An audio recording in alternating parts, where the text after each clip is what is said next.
How's it going, guys? Chris Hart here, Sold Out Servant. Today's video will be about how to build generational wealth.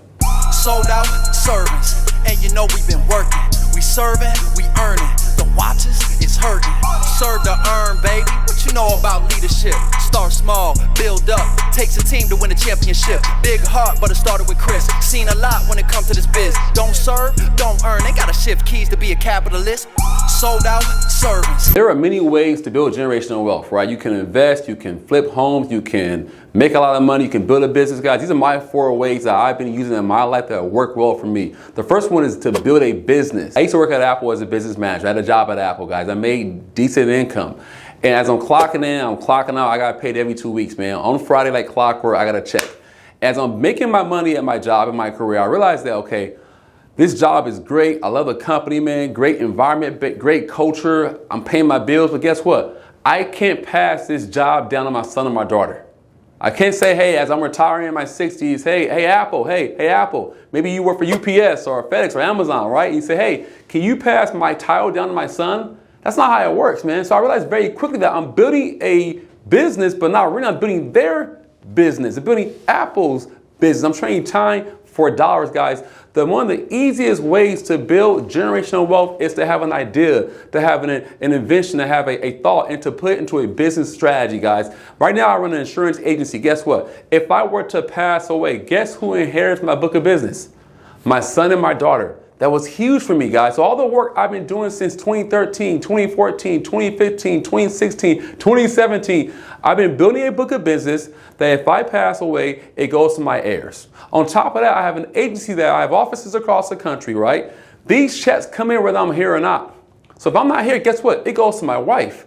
She's not here, it goes to my kids. I would implore you to go out there and find a way to use your skills, use your gifts. If you have a job, jobs are great. We need jobs, but find a way to start doing something outside of your 9 to 5. Maybe evenings, maybe weekends. You can build something that when you pass away, it goes to your heirs. Number 2, investment. Whether you're investing into a 401k or a 403b, maybe you have some mutual funds, cryptocurrency, some forex markets, whatever you're investing to, whether it's properties, guys.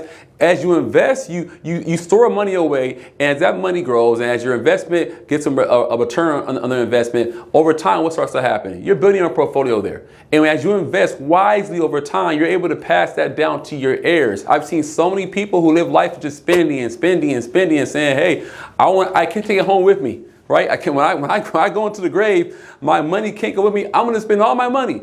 If your philosophy is that's your philosophy. If you're saying, man, Chris, I want to be able to give a better opportunity to my kids, to my grandkids, my great-grandkids. Use your money to work for you. Put it into an investment vehicle where it can give you a return on your investment, whether it's an S&P stock, whatever it may be, and say, hey, that allows the amount to grow over time so I can amass my money, let it work for me, and pass it down to my heirs. Number 3, life insurance and trust. Yes, life insurance, one of the most simplest ways to pass down generational wealth. With a stripe of a pen, with a contract, you can say, hey, when I die, my family's getting $500,000, $100,000, $1.2 million. It's the most simplest way to do it, but overlooked, guys. Man, think about it. Life insurance. We need life insurance, man. If one thing's for certain that you're going to die one day, think about it. Maybe you're somebody saying, Chris, man, I don't have a business, man. I don't have a illustrious career, man. I made $50K a year, $85K a year. I paid my bills. I was a good law-abiding citizen. But you know what? I don't have a lot to pass on to my kids. Insurance is the easiest way to do it. You know why? It's a sure bet. You're going to die one day. Yes, it's going to happen. When you pass away, you can say, man, I'm going to guarantee that my family gets a check of whatever amount you want in insurance, guys. And then if you want to go level up, put it into a family trust. That trust dictates how that money is given to your descendants, man. The Rockefeller family uses a family trust to life insurance to continue generational wealth for up to 7 to 8 generations today. If you're saying, man, Chris, I want to ensure my kids get this wealth. I want to make sure that it's used in the right way. Put it into a life insurance policy, put it into a trust. That trust gives you the opportunity to say, okay, cool. I know when I pass away one day that my kids, my grandkids and great-grandkids are going to be set up for success. Number 4, teach money principles, man. What's the use to do all this work? Build a business, invest correctly, pass down generational wealth, and your kids receive the money and they blow it in one generation.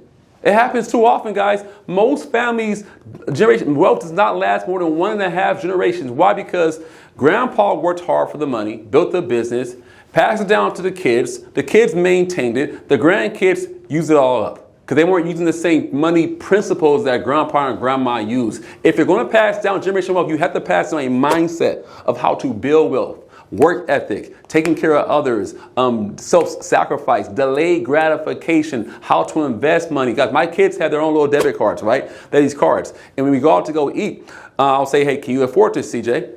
He said, you have the money. I said, no. This is my money. What do you have in your debit card? Let's check the account. We have the app. You got $8 left, bro. $8. That costs $25. You can't afford that.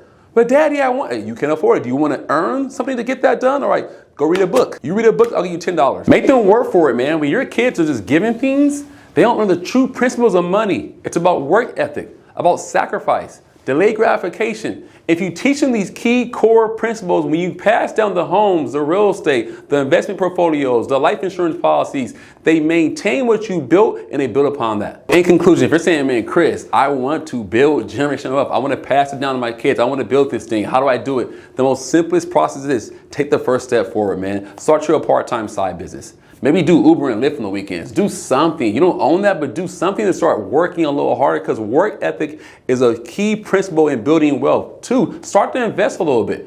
Open your 401k, open an IRA, a Roth IRA, invest in some, maybe dabble in a little cryptocurrency. Do your research first, but start to invest money back into yourself. Don't just spend being a consumer. Invest your money. And then 3, go open a life insurance policy with a local agent. Contact your local State Farm agent or whoever sells life insurance. Maybe your mom and dad has a referral. Ask a friend. Get a life insurance policy. It's the most simplest way to pass down generational wealth. And then in conclusion, the last one, just learn about money.